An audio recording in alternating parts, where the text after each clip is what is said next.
Bienvenidos nuevamente a otro maravilloso e interesantísimo podcast de Futurist. Hoy, como siempre, con mi gran co-host desde los Emiratos Árabes, el señor Emilio Benuti. ¿Cómo estás, Emilio? Muchas gracias, César, pero no tienes por qué ser tan formal, vale, vale. No, vale, hoy te Muy está agradecido, muy elegantísimo. agradecido y muy contento porque hoy vamos a hablar de algo espectacular que es la robótica y los vehículos autónomos. Creo que hay mucho de qué hablar, sobre todo hay muchos temas que vamos a conversar que tal vez ni siquiera sean, digamos, el tema normal de conversación del día a día de las personas, digamos, que nos están escuchando, pero que sí es importante que empecemos ya a manejar ciertas terminologías y sobre todo entender las realidades hacia dónde se está moviendo el mundo en esto de lo que es la robótica, de la parte de la automatización de los vehículos, cuáles son esos dispositivos que se están desarrollando y cuáles son las tendencias en los mercados. En realidad vamos a ir hacia la total, digamos, utilización de vehículos eléctricos o esto es solamente un mito. Y yo creo que en función de esto vamos a ir desarrollando un tema bien sabroso y para ello hoy nos va a acompañar una persona que ya en anteriores oportunidades ha colaborado con nosotros, el ingeniero Rayla Tarulo, que es experto en robótica y en todo lo que es la parte de automatización de vehículos. Pero yo quisiera, César, si de alguna manera nosotros pudiésemos empezar a revisar conceptos, ¿cómo estás o cómo piensas tú que estamos nosotros ahorita en esto en Venezuela? Bueno, mira, yo creo que no solo en Venezuela, en gran parte del mundo todavía creo que seguimos en épocas medio cavernícolas. Y es muy interesante porque este tema nuevamente también fascinante. Hay muchas generaciones hoy día en el presente que no tienen ni idea de esto que les voy a comentar. Hasta hace relativamente poco, nosotros pasamos de una transición al vehículo automotor. Hubo en ese momento una gran revolución desde el punto de vista eh, conceptual, desde el punto de vista de lo que implicó el invento del motor a combustión y lo que eso hizo que pasáramos de los grandes coches y el desplazamiento por animales a los primeros vehículos automotores. Eso causó un revuelco importantísimo donde todos los cocheros dijeron nos vamos a quedar sin trabajo y miren lo que es la historia y la industria de la evolución automotriz. Y ahora estamos viviendo otra gran, inmensa ruptura de paradigma, que es que ahora el vehículo automotor es el día a día, porque nosotros estamos constantemente desplazándonos, pero resulta que ahora no vamos a tener absolutamente nadie que lo conduzca, sino que vamos a depender de la autonomía, de una inteligencia en el mismo vehículo que conocemos, pero que ahora va a tener unos criterios muy complejos para llevarnos y cambiar esa manera de cómo nosotros nos estamos desplazando o dependemos de nuestro tiempo o dependemos de alguien que nos esté llevando. Y el tema realmente es fascinante porque más allá de la tecnología, más allá de los criterios que están detrás de hacer todo este componente, hay un gran concepto de cambio de paradigma y de migración de cómo nosotros estamos viendo el mundo con la autonomía de las máquinas y en este caso de los vehículos automotores. Sí. Bueno, yo creo que ahí esta noche o esta tarde, pues nos vamos a enfocar en varios elementos, pero sobre todo en la parte de los vehículos y la automatización, la parte de autonomía. Realmente, ¿qué significa eso de que un vehículo sea autónomo? Y no solamente eso, ¿cuáles son las ventajas? ¿Cuáles son las desventajas? Y yo creo que ahí es donde vamos a empezar a visualizar qué significa la conducción automatizada. Yo quisiera que conversemos también este tema de lo que es la conectividad porque muchas veces se habla de lo que es la automatización de los vehículos, pero no se habla de lo que es la automatización de los vehículos, es decir, que ellos de alguna forma estén al final todos conectados en una red, como hoy en día el Internet de las cosas están cambiando definitivamente. Y al final me gustaría que habláramos también un poco de cómo la inteligencia artificial está impactando a todo lo que está sucediendo, no solamente en la industria automotriz, porque obviamente está impactando en otros, digamos, departamentos, en otros sectores, pero sí quisiera ver de qué manera al final nosotros vamos a salir beneficiados y cómo eso nos va a hacer más eficientes. Esto es un poco lo que hablamos ya en un anterior capítulo cuando hablamos de la urbe y de las ciudades inteligentes, de la manera de transformar ese sistema de transporte de forma tal que nos haga más eficiente y que al final eso se refleje en un bienestar no solamente económico, sino también de tú como individuo para ser más eficiente en tus labores diarias. Entonces, para ello, vamos a invitar entonces hoy a nuestro queridísimo ingeniero amigo Rayla Tarulo, que está en este momento en España y que nos va a permitir, digamos, ahondarnos en estos temas fundamentales. Buenas tardes, buenas noches, ¿qué tal? Ray, bienvenido. ¿Qué tal, César? ¿Qué tal, Emilio? Muy bien. Bueno, hoy nos tienes que poner en contexto porque este es un tema fascinante, pero altamente desconocido para muchos. Para mí es uno de los grandes ejemplos donde la tecnología está llevándonos hacia algo y el mercado no tiene todavía esa capacidad de adhesión y de comprensión. Pero yo creo que deberíamos comenzar por lo más importante. ¿Qué es esto de un vehículo autónomo? ¿Cómo funciona? Ok, es interesante el tema porque creo que muchas personas ya lo van escuchando cada vez más el término de vehículo autónomo o automatizado y nos viene la pregunta si va a sustituir que si los trabajos convencionales de pilotaje, tipo conducción de autobuses, carga, etcétera. Pero bueno, antes de llegar más bien a ese tópico hay que primero entender un poco lo que es robótica, ¿bien? Hemos visto una revolución, así como tú bien lo comentas, en el tema del vehículo a combustión, ¿vale? Pero también en el tema de robótica. ¿Qué entendemos por robótica?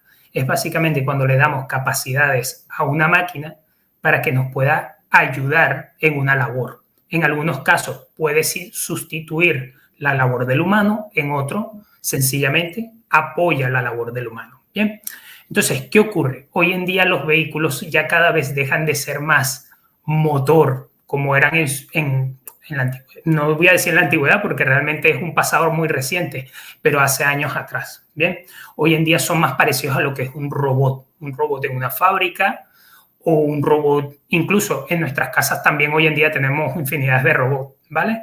Tenemos todos los dispositivos Ecos de Amazon y todo este tipo de cosas, ¿vale? Son robots también. Pero bueno, fijándonos con lo que es el vehículo, básicamente tenemos muchos sistemas que soportan a la conducción de la persona, como mantener la velocidad, monitorizar el piloto, ver si el piloto está distraído o no y darle una alerta, controlar el volante. El vehículo es capaz de controlar el volante en caso de una emergencia para mantenerte dentro del carril.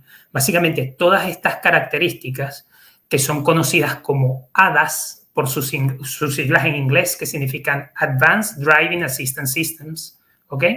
Son el paso previo a lo que sería la automatización de vehículos. Y cada vez los vamos viendo más incorporados en los vehículos. No recuerdo exactamente cuándo fue la primera introducción de lo que fue el control crucero adaptativo, que es básicamente este sistema que te permite mantener la velocidad sin chocar al vehículo de al frente, ¿ok? Y no me acuerdo cuándo fue la introducción de ese, pero llevamos fácilmente bastante más de una década con ellos, ¿vale? En vehículos relativamente al acceso del público, no vehículos de gama muy alta. ¿Okay? Como bien comentaba, esto sería básicamente el paso previo, todas estas pequeñas procesos de automatización aislados. ¿Cuál sería el siguiente paso? El siguiente paso sería la automatización total de un vehículo, es decir, no tareas aisladas, sino todas estas tareas trabajando de forma armoniosa para poder resolver la tarea de conducción, que no es una tarea sencilla. De hecho, es una tarea bastante compleja, pero es porque hay otras personas involucradas en lo que sería el escenario de conducción. Bien, si fuesen únicamente máquinas, realmente la respuesta sería bastante más trivial. Pero como somos seres humanos que también convivimos con máquinas, realmente la respuesta que tienden a dar los vehículos automatizados o autónomos es bastante poco óptima si consideramos a un piloto humano hoy en día. Y de hecho hay algunos casos de uso en Estados Unidos, sobre todo, donde ya tenemos despliegue de vehículo automatizado como tal, en pequeños servicios o en áreas determinadas. Eso sería básicamente como un resumen, básicamente, de lo que es esta tecnología, que realmente es un mundo muy grande, ¿ok? No es solamente mover el volante o los pedales, hay mucho más detrás. hay conectividad, hay algoritmos corriendo. Bien. Claro, a mí me gustó mucho ahorita cuando mencionaste esto, Ray, de que prácticamente hoy en día con todos los sistemas que tiene un vehículo, prácticamente el vehículo se convierte en un robot, solamente que anda sobre ruedas, ¿no? Eso, eso es algo que yo no, de verdad no me había dado cuenta, pero que creo que tiene un valor importante a la luz de lo que son las investigaciones y todos los ADAS, como tú dices, estos Advanced Driving Assistance System que se están incorporando. Yo quisiera preguntarte algo desde el punto de vista de lo que es la industria automotriz. ¿Cuál es el reto más grande ahorita de la industria automotriz en materia de carros eléctricos? O sea, ¿a qué se están enfrentando que de verdad se está haciendo difícil para la industria? Es interesante la pregunta y yo creo que respuestas únicas no tenemos. De hecho, según la perspectiva o el background de trabajo de la persona de automoción, te va a decir que el reto es uno o el reto es otro. Por enumerarte algunos, por ejemplo, más cercano a lo que es mi ámbito. Como bien comentaba antes, el tema de automatizar un vehículo comienza a ser cada vez más un problema, ¿bien? Vamos a situarnos, no sé si muchas personas han ido en general a una carretera de los Estados Unidos, pero bueno, vamos a intentar situarnos en un camino amplio donde tienes carriles anchos, ¿ok? Y básicamente se respetan las normas de tráfico y no hay muchos peatones involucrados, ¿bien? Y tenemos intersecciones, las intersecciones típicas reguladas por un semáforo. ¿Qué es lo que ocurre? Pueden ocurrir muchísimos fallos en general del sistema. ¿Qué pasa si por alguna condición no somos capaces de detectar el semáforo? ¿Ok? No somos capaces de ver el color que está viendo el semáforo y sobrepasamos básicamente el semáforo, que es lo que ocurriría en el caso típico que le ocurre a un ser humano en una hora normal. No estamos hablando a las 12 de la noche donde no hay nadie en las vías públicas, bien, pero estamos hablando más bien de una hora normal donde hay tráfico, pues ocurre un impacto. Bien, ¿qué es lo que ocurre con la automatización? Cuando a un ser humano le ocurre esto, es muy fácil saber de quién es la culpa, ¿ok? Y es muy fácil delimitar qué es lo peor que puede ocurrir. Bueno, o lo que típicamente ocurre, que el piloto involucrado y que es culpable no acepta la culpa, pero después se verifica con alguna cámara externa y se puede corroborar que básicamente es un error del piloto, ¿bien? ¿Qué es lo que ocurre? Con la automatización es muy complicado esto, porque no sabemos si justamente estamos en ese punto donde todavía no podemos aislar al vehículo totalmente del piloto, sino que lo estamos ayudando o lo ayudamos mucho. ¿Bien? Entonces, en ese caso que estamos ayudando mucho al piloto, ¿cómo podemos verificar si es un fallo del sistema o es un fallo del piloto o vamos a cambiarle un poco el nombre para romper un poco el estigma clásico? Vamos a llamarlo usuario, más que piloto, vamos a llamarlo usuario. ¿Ok? Es un usuario que es capaz de guiar al vehículo o que sencillamente se deja guiar por el vehículo. ¿Bien? O se deja llevar. Entonces, comienzas a tener esos problemas un poco éticos. Otro tema a nivel de eticidad. ¿Bien? Supongamos que estamos cruzando una calle, ¿ok?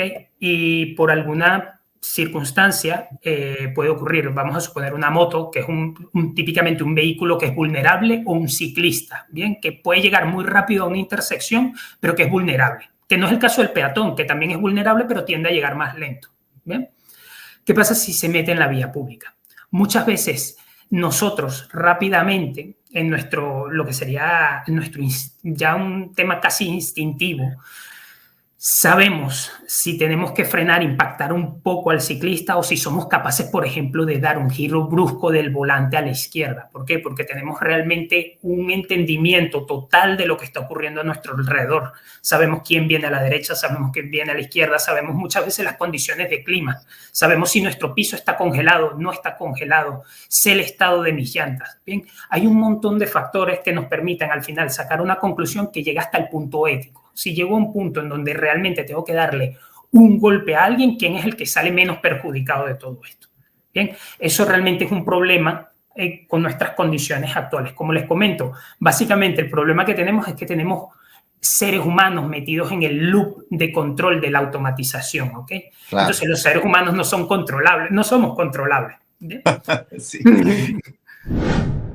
tienes idea de cuántos vehículos eléctricos ha vendido Tesla, por ejemplo, en los Estados Unidos? Y también me gustaría si se puede comparar, digamos, a niveles de ventas en Europa y comparar con China. ¿Cuál es el crecimiento del mercado? ¿Cuál es la tendencia? ¿Tú tienes esos números de alguna manera, Ray? Tengo unos números, los tengo un poco a la mano, de hecho los tengo aquí, ¿vale? Pero para resumirlos y hacerlos como muy masticables, ¿ok?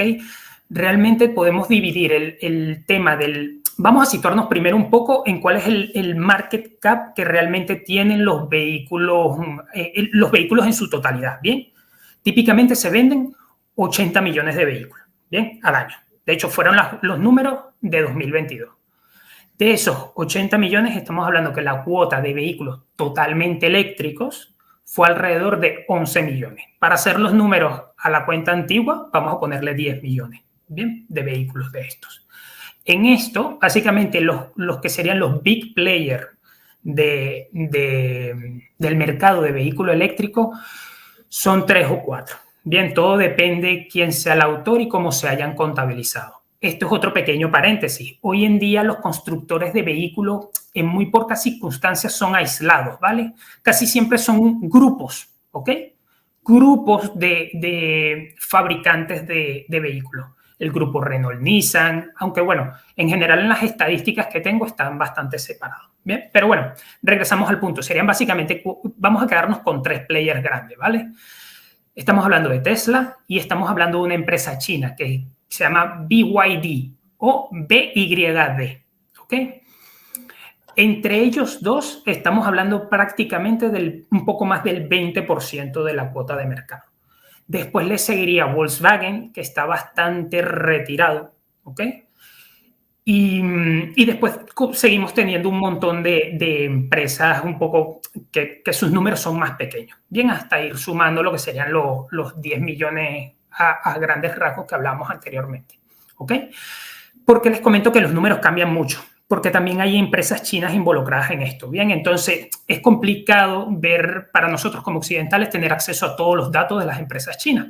Pero bueno, dependiendo quién las contabilice, está una empresa que se llama SAIC Motors, que quizás nosotros no lo conocemos como SAIC, pero sí conocemos, o por lo menos en la zona del Golfo Pérsico o Medio Oriente, no sé si en la actualidad en Venezuela existen de la marca MG, ¿ok? Motor Garage, ¿ok? Muchas veces se nos confunde la cabeza. Sí. Se nos confunde porque pensamos que es General Motor, pero porque estamos leyendo realmente al revés y nos juega un engaño nuestro cerebro. Pero realmente las iniciales lo que significa es Motor Garage, ¿ok? Es una empresa china. Claro.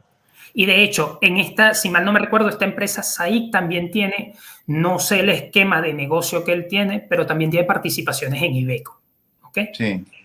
Entonces, básicamente, ¿qué queremos decir con esto? Que la cuota de mercado o a dónde o que se desmenuza un poco o que se desgrana de estos datos. Que tenemos un gran player americano creciendo a unas cuotas excepcionales. No me acuerdo si en los números daba entre lo que creció de 2020 a 2021 y de 2021 a 2022, más o menos haciendo un balance, estamos hablando de 40% de crecimiento. Si mal no me recuerdo, daban los números de Tesla, ¿bien? Pero después te enfrentas contra esta empresa china que les comentaba, que se llama BYD, donde el crecimiento que tuvo de producción de vehículos eléctricos y venta que tuvo entre 2021 y 2022 es 183%, ¿vale? Estamos hablando que la cuota de mercado china, o básicamente como números, aquí los tengo a grandes rasgos, lo podemos ver un poco, de lo que les comentaba anteriormente, de la totalidad de mercado del vehículo automotor, 62% es cuota china. ¿Ok? De la venta total. Estamos hablando de que es un país que está apostando fuertemente por el vehículo eléctrico. Claro, claro. Entonces, por eso te preguntaba, porque yo recuerdo que en California, por ejemplo, se habían propuesto una meta de eliminar todos los vehículos digamos, de motricidad por, digamos, por combustibles fósiles para el año 2030, por ejemplo. Pero yo creo que eso quedó como una meta romántica porque estamos muy lejos de eso, sobre todo por los altos costos de estos equipos.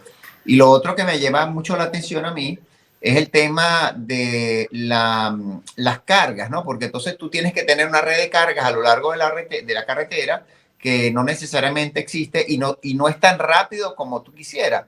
Entonces necesitas unos vehículos con una tremenda autonomía que no necesariamente los tiene y al final es muy bonito, es muy romántico el tema de los vehículos eléctricos, pero no necesariamente son soluciones prácticas en el mundo actual, por lo menos en el mundo actual. Yo no sé si ahorita, por ejemplo, se hablaba algo de que tú tuvieses una solución de llegar a una estación de batería o llama a la estación de servicio y que agarren y te quiten la batería que tienes ahorita descargada y le montas una batería cargada. O sea, eso sería lo ideal para mí y que tú crees como una especie de centro de reemplazo en un momento dado y que te puede tomar eso 1 minuto, por ejemplo, 2 minutos de la recarga.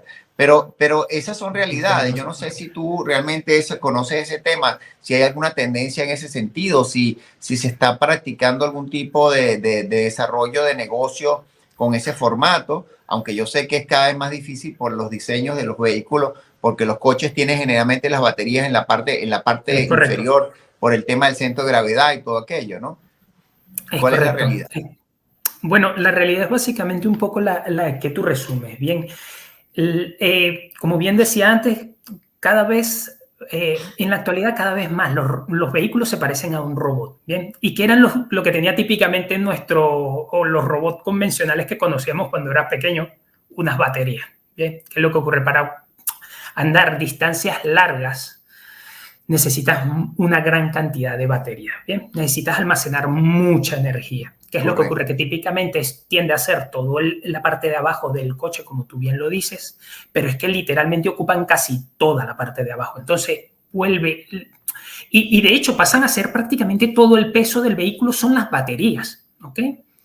Entonces, en el momento que tú tienes que quitar eso para volverlo a anexar al vehículo como tal, vas a perder bastante más tiempo que la media hora que te dice Tesla que puedes para llegar a tu 80% de carga y seguir. Bien, ¿qué es lo que ocurre aquí un poco?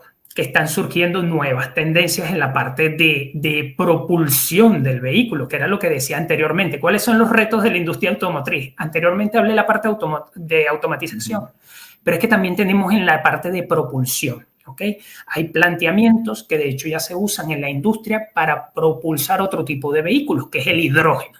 ¿Bien? Pero ciertamente propulsar vehículos convencionales con hidrógeno fue un planteamiento de alrededor de los años 2000, si mal no me recuerdo, pero se descartó. ¿Por qué se descarta? Porque básicamente necesitamos mucha energía para poder generar todo ese hidrógeno que tenemos que comprimir en ciertos... para que tengamos un poco la idea en la cabeza, estamos hablando de una pequeña bombona, ¿ok? En este caso no es quitar y poner una bombona de un vehículo, pero sería llenar esa bombona, ¿ok? Correcto. Una bombona que está a 700 bares. Otra vez, para que tengamos una idea gráfica de qué significan 700 bares. Cojamos una botella de butano, ¿ok? Uno de estos... las típicas bombonas que se utilizaban para cocinar en casa y estamos hablando de alrededor quizás 20 bares. Estamos hablando 35 veces más de presión, ¿ok? En un coche que anda a 120 kilómetros por hora. De hecho, muchos de los problemas o de los debates actuales es qué ocurre si tienen un impacto la persona que va en el vehículo y qué ocurre con toda esta presión, es una bomba. Vale, ahora se nos viene ese debate a la cabeza, aunque realmente ese no es el mayor de nuestros problemas. También teníamos un problema muy parecido con el vehículo a combustión, que pasaba si teníamos un derrame básicamente de gasolina o teníamos gases que se estuviesen escapando por alguna parte y teníamos un ignitor, algo que iniciara la explosión, por así decirlo. Y tenemos el mismo problema con las baterías. ¿Qué ocurre? Que es algo que muchas veces no entramos en... no nos ponemos a pensar y pensamos, por ejemplo, las baterías de arranque de una moto o de un coche, que son baterías pequeñas de 12 voltios. Y decimos, yo juego con esto y le pongo los dedos y no me pasa nada. Claro, no nos pasa nada porque nuestro cuerpo es una resistencia, ¿bien? Entonces, básicamente estamos limitando la corriente. ¿Qué ocurre si agarramos un cable y lo pegamos entre los bornes de esa batería, pues estamos generando energía infinita, ¿ok? Básicamente, no se me malinterprete el término de energía infinita, pero es que se genera tal cantidad de energía a una velocidad tan rápida que básicamente el cable se funde, la cubierta del cable se funde, genera explosiones y se proyectan, tenemos desprendimientos que básicamente salen proyectados a una velocidad muy alta, ¿bien? Estamos hablando de prácticamente pequeñas balas, sencillamente con hacer un cortocircuito en una batería. Realmente el andar con un vehículo, lo que realmente nos hace sentirnos tranquilos con el vehículo a combustión es que ya llevamos muchos años con eso, ¿bien? No Claro. es necesariamente que sea más seguro a nivel no de la mecánica, pero de la construcción que un vehículo eléctrico o en el futuro del hidrógeno. Realmente el problema que se nos suscita con el hidrógeno es, como bien lo decía, para generar estos 700 bares que necesitamos meter en presión a un vehículo, necesitamos una red eléctrica. ¿Quién nos entrega esa electricidad? Básicamente hoy en día lo que nos entrega esa electricidad es la combustión. Entonces estamos dejando de quemar en el vehículo para quemar en remoto, ¿ok? Entonces, leyendo entre los números, por lo menos el caso europeo, que es donde hay también un movimiento fuerte hacia el horizonte de 2030, de energías limpias, etcétera, es que tendríamos que expandir toda la parte de energía o la generación de energía renovable en casi 45%, ¿bien? Del estado actual para poder llegar a los límites que se desean de hidrógeno, ¿vale? Para 2030. Que eran, no me acuerdo, era una cantidad bastante grande de millones de toneladas. Hoy en día son 6.5 millones de toneladas y no me acuerdo si se querían llegar a 20 millones de toneladas, donde Europa fuese productora de 10 millones de ellas. Bien, entonces para llegar a esas 10 millones necesitamos 44% de aumento de las energías fósiles, de las energías renovables en el estado. Claro. Yo me quedé hace rato maquinando una cantidad de cosas, porque en verdad que el tema es sumamente interesante y desde el punto de vista de investigación y desarrollo tiene también muchas inquietudes, muchas incógnitas por solventar, de eficiencia, de operatividad, pero me quedé primero en el punto de la robótica y de la capacidad de decisión. Porque obviamente detrás de este negocio hay grandes inversiones en investigación y desarrollo e innovación, R&D, y dentro de eso, obviamente, las inversiones inicialmente son a riesgo, apostando que en el futuro va a tener un retorno de la inversión porque lo va a masificar, lo va a escalar y va a sustituir realmente lo que tenemos en este momento. Entonces, pensando eso, cuando la primera pregunta que me hacía era, en la universalidad del vehículo, como dijiste en algún momento que hay un componente de predictibilidad y el humano es impredecible, o sea, la máquina por más capacidad de procesamiento que tenga no va a predecir que un niñito se volteó, se le salió de la mamada del brazo y corrió hacia donde va el vehículo. Eso pasa en segundos. Entonces, claro, ese sería un caso extremo.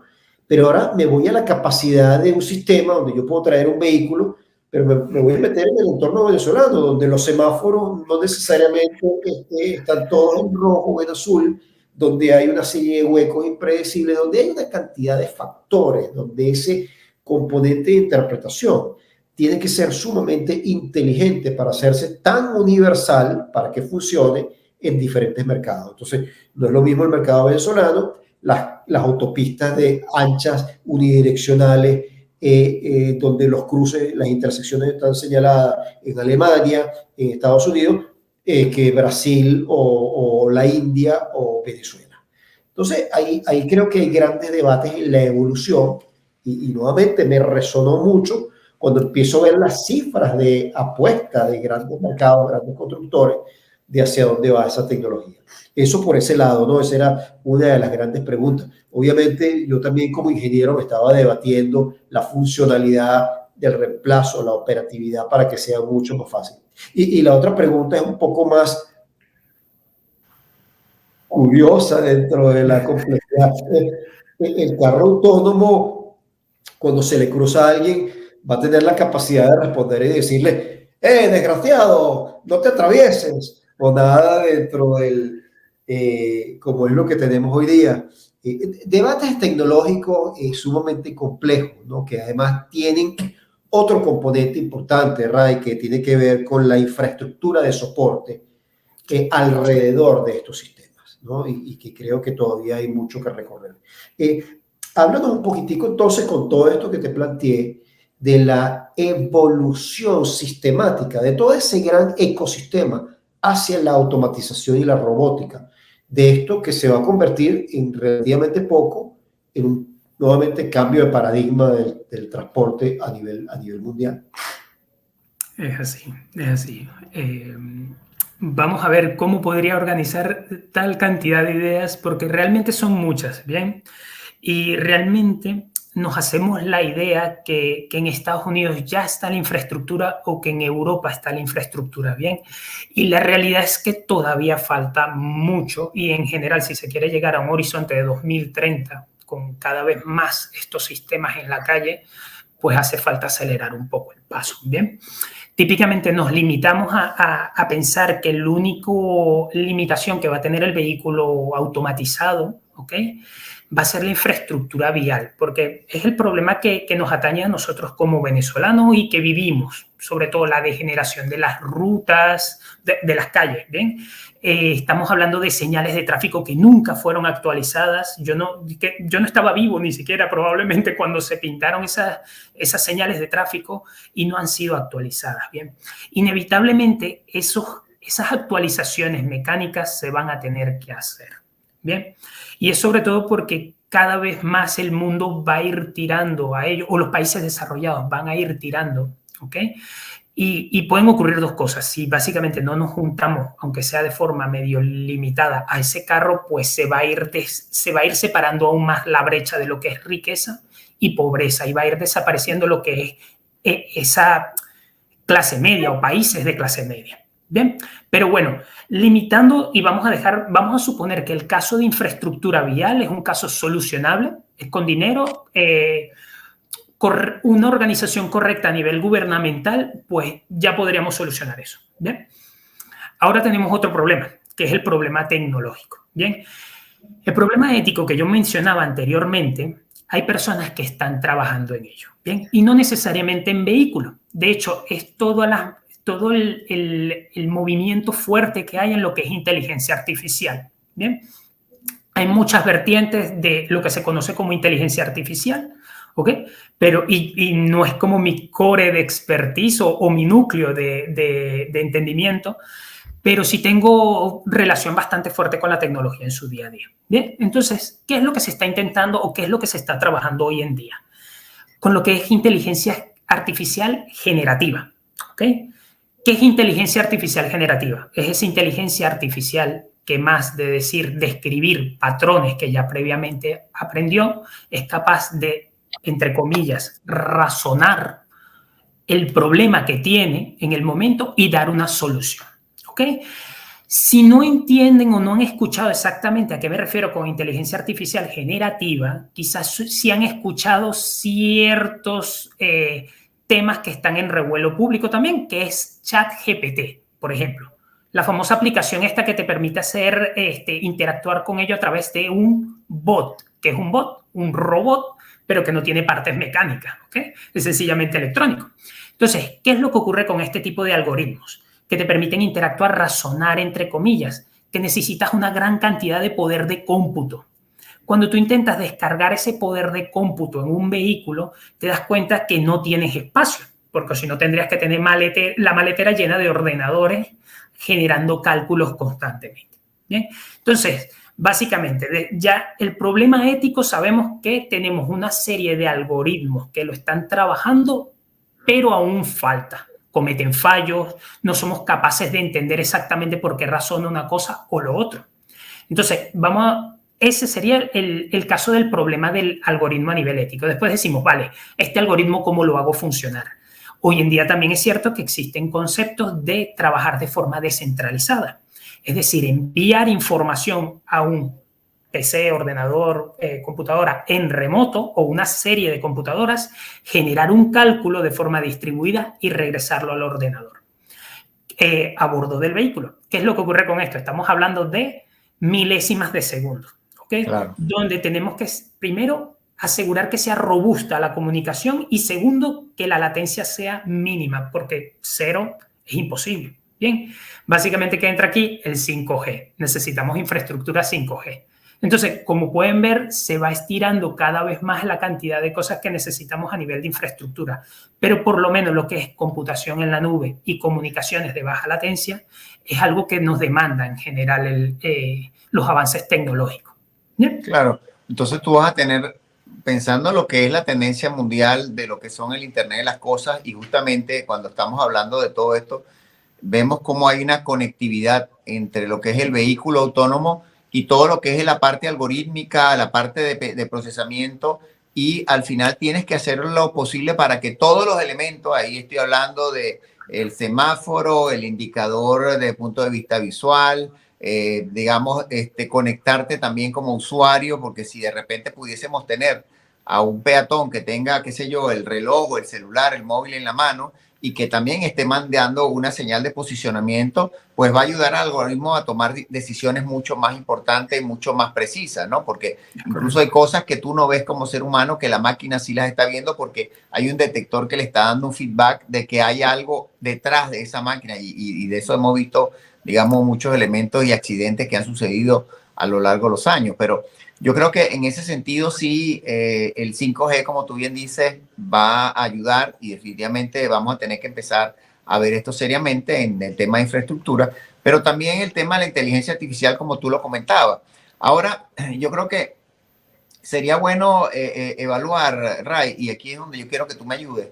¿Cuál sería el impacto de no montarse en esta tendencia tecnológica? Porque si ciertamente es una tendencia que está avasallante, que a nivel mundial está sucediendo, no solamente en el sentido de que los vehículos sean autónomos, sino también la interconectividad de todos ellos al final. ¿Qué pasa si un país, una ciudad, una determinada zona no se termina de adaptar a esa velocidad de los cambios tecnológicos que están sucediendo? ¿Cuál crees tú que va a ser el impacto?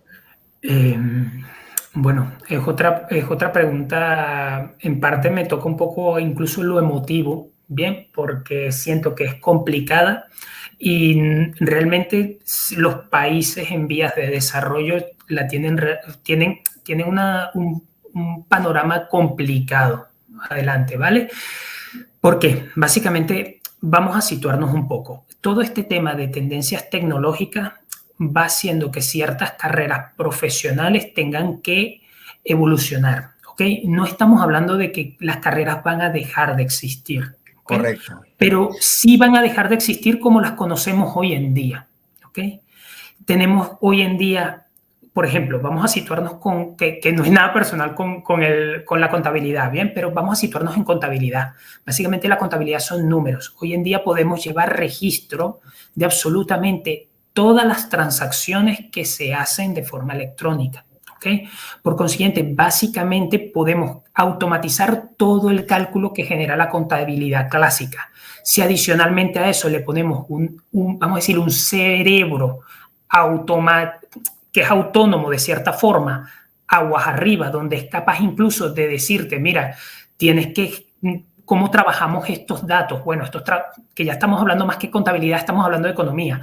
¿Cómo trabajamos estos datos? ¿Qué significan esto? Tenemos que, por ejemplo, tenemos que seguir comprando a este proveedor o podemos comprar a este otro. O te puedo enviar ya directamente los datos a Hacienda Fiscal para generar todos los pagos, porque básicamente ya tengo todos los balances hechos. Bien, entonces, ¿qué ocurre? Que básicamente estas carreras tienen que evolucionar, entonces se tienen que montar encima de todas estas herramientas y ser capaces de entender que no van a ser perfectas, ¿bien? Básicamente porque las producimos o las programamos de cierta forma nosotros, que somos imperfectos, ¿vale? Como seres humanos. Entonces, lo que sí tenemos que aprender es a utilizar esas herramientas y que nuestro aporte o nuestro valor añadido como profesionales esté sobre la herramienta y no lo que ya hace la herramienta. Entonces, ¿qué ocurre? Que básicamente para tener acceso muchas veces a estas herramientas necesitamos presupuesto, necesitamos interactuar con entes internacionales porque son los que tienen las herramientas. ¿Qué es lo que ocurre? Claro. Si nos vamos aislando, es que se va haciendo cada vez más complicado tener acceso a este tipo de cosas. Pero después, cuando tú quieras demandar servicios de afuera, te vas a dar cuenta que básicamente usan esas cosas, ¿bien? Entonces, básicamente te aíslas, ¿ok? Otro caso, por ejemplo, ese es el caso de los profesionales. Después tenemos el caso del artista, por ejemplo. El artista plástico en general es un trabajo que es muy complicado, ¿bien? O el pintor, vamos a suponer el caso del pintor. En general es algo muy complicado porque viene un poco de la inspiración humana, ¿bien? Pero sí es cierto que hoy en día existen algoritmos de inteligencia artificial que generan imágenes en general muy bonitas y bastante agradables visualmente y bajo un criterio que le da un humano. Es decir, yo quiero un cuadro que se parezca a algo de Picasso, pero a la vez quiero que se combine con mi salón, entonces quiero que vaya en tonos grises con marrón, ¿bien? Que muchas veces un ser humano no es capaz de plasmar eso tan rápido, ¿bien? Y en unos cuantos segundos ya tienes unas respuestas y puedes iterar sobre eso. ¿Qué ocurre? Que todos estos artistas van a tener que montarse sobre la tecnología y ser ese componente diferenciador. Es decir, la tecnología ya me ofrece un resultado, pero es un resultado que a nivel de detalles artísticos va a tener fallas. Yo puedo enriquecer esos detalles y en ese caso tiene que venir el aporte. Básicamente, con estos dos ejemplos, lo que quiero decir es que necesitamos tener acceso a estas tecnologías y volverlas parte de nuestra regularidad, ¿ok? Con su debida evolución. No es una cosa que vamos a pasar de 0 a 1 de un día al otro, ¿bien? Pero sí es cierto que si tenemos limitación de no acceso a la tecnología porque demanda cierta cantidad de dinero, ¿ok? De hecho, parte de los datos que iba a decir anteriormente está en el tema de los coches. Cuando hablaba de vehículos de hidrógeno, estamos hablando de vehículos por encima de 70.000 euros. Cuando hablaba del vehículo eléctrico, estamos hablando de vehículos sumamente costosos para que tengan porque tenemos vehículos más pequeños que son más económicos, pero en general te permiten recorrer muy poca distancia, ¿ok? Pero para una distancia considerable estamos hablando de 40 a 50.000 euros. Es decir, que ya nada más el acceder a vehículos eventualmente, si la apuesta de las empresas va cada vez más fuerte en lo que es vehículo eléctrico, básicamente te ves obligado. ¿Qué haces tú con tu mercado? Si para que las empresas puedan producir vehículos eléctricos, básicamente tenemos que reformular todas las plantas. Entonces las plantas de vehículos de combustión ya no nos sirven. Alguna cosa de ensamblaje menor, capaz la reciclamos, pero realmente hay que cambiar todas las líneas de producción. ¿Qué hacemos si yo te digo que es necesario herramientas que utilicen inteligencia artificial, que tienes que hacer computación en la nube y tienes que tener ordenadores de alta capacidad o de alto poder de cómputo? Antiguamente, ¿qué hacíamos nosotros? Veíamos un ordenador con alto poder de cómputo como algo que utilizaba el típico geek del salón porque quería jugar o era algo muy específico para renderizar algún CAD o algo de esto. La realidad es que hoy en día se utiliza mucho GPU y la GPU es la tarjeta de video, ¿bien? De un ordenador convencional. Entonces necesitamos básicamente ordenadores potentes, que es nuestro teléfono móvil. Parece mentira, pero es que muchas veces no tomamos en cuenta que andamos con dispositivos por encima de los 300 euros en nuestras manos. Sí. Que tienen un alto poder de cómputo, de hecho.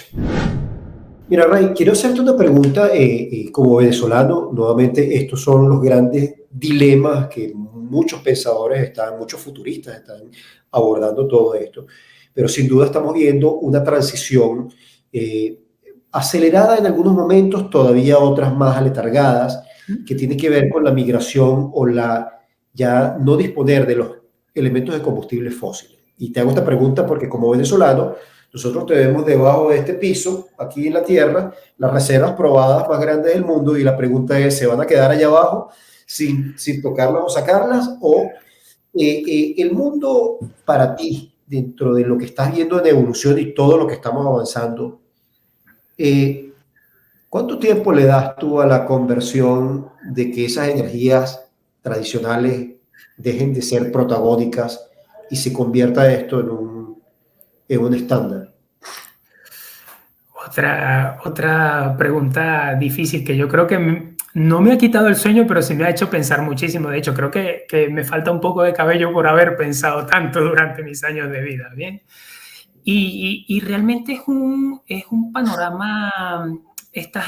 Venezuela se encuentra en una intersección, ¿vale? Donde dependemos mucho de la evolución de la tecnología. Lo triste sería dejar en manos de un ente externo el futuro de un país, ¿ok?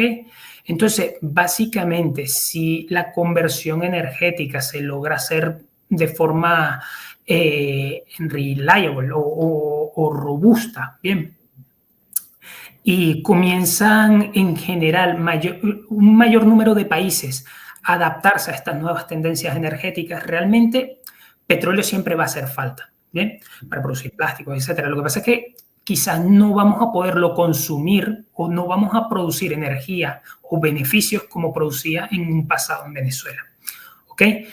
Yo lo que no perdería de vista es que Venezuela es muy rico en general en muchos recursos, no solamente petróleo. Lo que pasa es que básicamente es el oro negro, no me acuerdo si somos el primero o el segundo país con las mayores reservas, ¿bien? Entonces eso en general hace un impacto en nuestra cabeza, pero no nos tenemos que olvidar que en general tenemos una línea costera amplia, que en general la luminosidad o la incidencia del sol que tenemos en el transcurso del año es bastante alta y estable, ¿ok? No tendemos a sufrir de problemas climatológicos constantes, ¿ok? Como pueden llegar a ser huracanes y este tipo de cosas, ¿bien? Y en general ya soy un poco más ajeno al tema de corrientes, ¿ok? Pero también tenemos acceso en general a aguas del Atlántico, ¿bien? En general hay muchas tendencias energéticas, ¿ok? Yo siento que en Venezuela, por la posición que tiene, realmente estamos adaptados o mejor dicho, tenemos una posición privilegiada para podernos adaptar rápidamente a estas nuevas tendencias. Me preocupa más bien es que, más que el tema de si es petróleo o si nos adaptamos a estas nuevas tendencias, es que inevitablemente va a hacer falta utilizar presupuestos de la mejor forma y de forma eficiente en los años venideros. ¿Okay? Porque estamos básicamente ya llegando a la intersección y si seguimos caminando en línea recta, pues nos estrellaremos contra el cartel. Hay que tomar decisiones. Bien. Una pregunta, Israel, yo creo que ya estamos casi terminando. Yo recuerdo que hace 40 años, cuando yo estaba pues un poquito más joven, yo me ponía a pensar qué me pongo a estudiar yo, qué carrera hay en la universidad que yo pueda estudiar y que me garantice que más adelante pues yo pueda conseguir trabajo, ¿no? Y yo creo que de los jóvenes que nos pueden estar escuchando ahorita, muchos de ellos estarán en una situación similar, con todo lo que está pasando, todos estos cambios tecnológicos, todas estas tendencias mundiales en materia de automatismo, en tendencia desde el punto de vista de tecnología, de inteligencia artificial.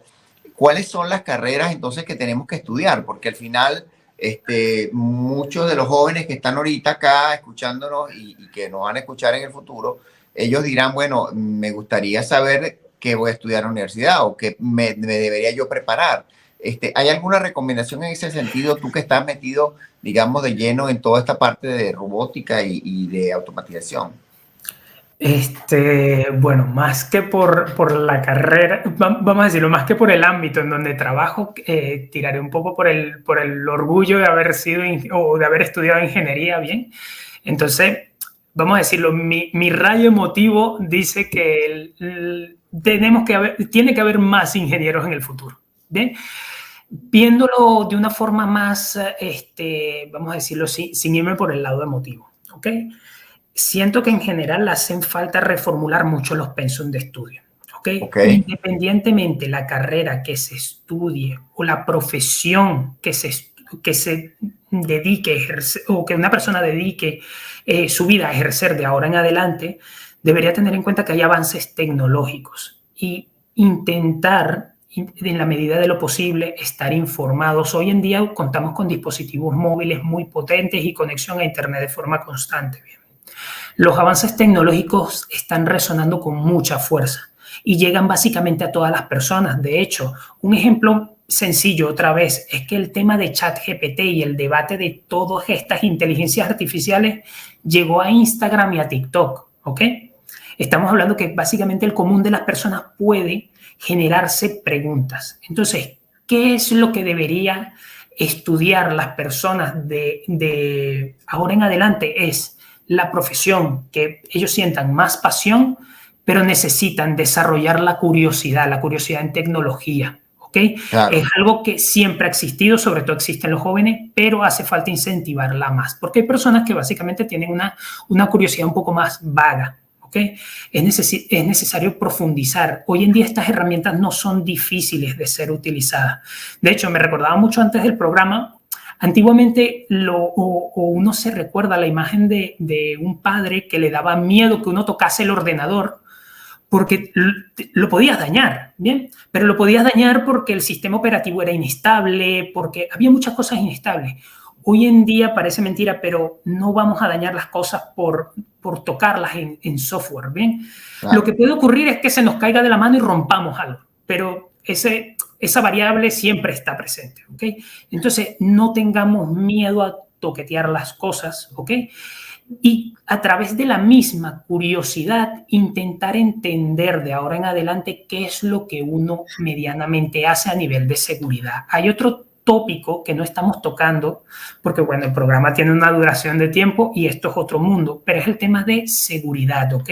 Claro. Hoy en día, para que nos recordemos, en nuestros móviles tenemos cuentas bancarias, datos de nuestros familiares, mensajes importantes o susceptibles a ser utilizados para generarte un mal, ¿ok? Imágenes familiares. Muchas veces guardamos incluso las rutas que frecuentamos, ¿ok?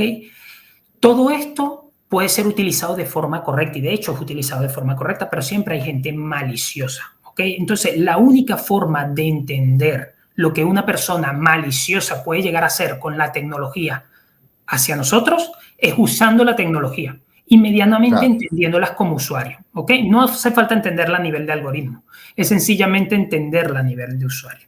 ¿Okay? Mira, Ray, bueno, lamentablemente, como bien lo dijiste, el tema es fascinante y una de las cosas interesantísimas de esta conversación de hoy es que a pesar de que el tema pudiese sonar sumamente específico, hemos descubierto en estos minutos que esto tiene connotaciones integrales, filosóficas, evolutivas, sumamente complejas. Y lo que está añadiendo para mí, quiero darle el toque, yo creo que todo futurista tiene que tener un toque de locura, de ver las cosas un poco oscuras, pero también de la grandeza de la evolución. Y creo que todo esto que debatimos el día de hoy, que estuvo muy bien articulado, lo que nos está haciendo es abrir espacios de grandísimas oportunidades con mayores desafíos para crear, para evolucionar y para tener un mundo mejor a través de lo que estamos haciendo. Me encantó el programa porque más allá, como digo, de lo específico, creo que abordó temas conceptuales, estructurales, filosóficos y sumamente humanos de hacia dónde vamos nosotros en el futuro, que ya no es el futuro, no es tan lejano, sino lo tenemos a la vuelta de la esquina. Así que agradecidísimo contigo, Ray, por esta maravillosa oportunidad que nos has dado y nos abres al tema de la seguridad, Emilio, que creo que está en la agenda porque esto pica y se extiende. Esto es un problema. Ya lo noté, César. Bueno, muy agradecido, de verdad, Ray, encantado de verdad este programa maravilloso. Gracias a la audiencia que nos escucha. Gracias a Carmen Salzano allí en la parte de la producción y muchísimas felicidades para todos. Espero que podamos vernos en un próximo capítulo de este podcast maravilloso de Futurist. Y también, si les gustó, por favor denle like, que nos hace mucha falta para que nos ayude con los algoritmos. Gracias, bendiciones, saludos. Venga, hasta luego, muchas gracias.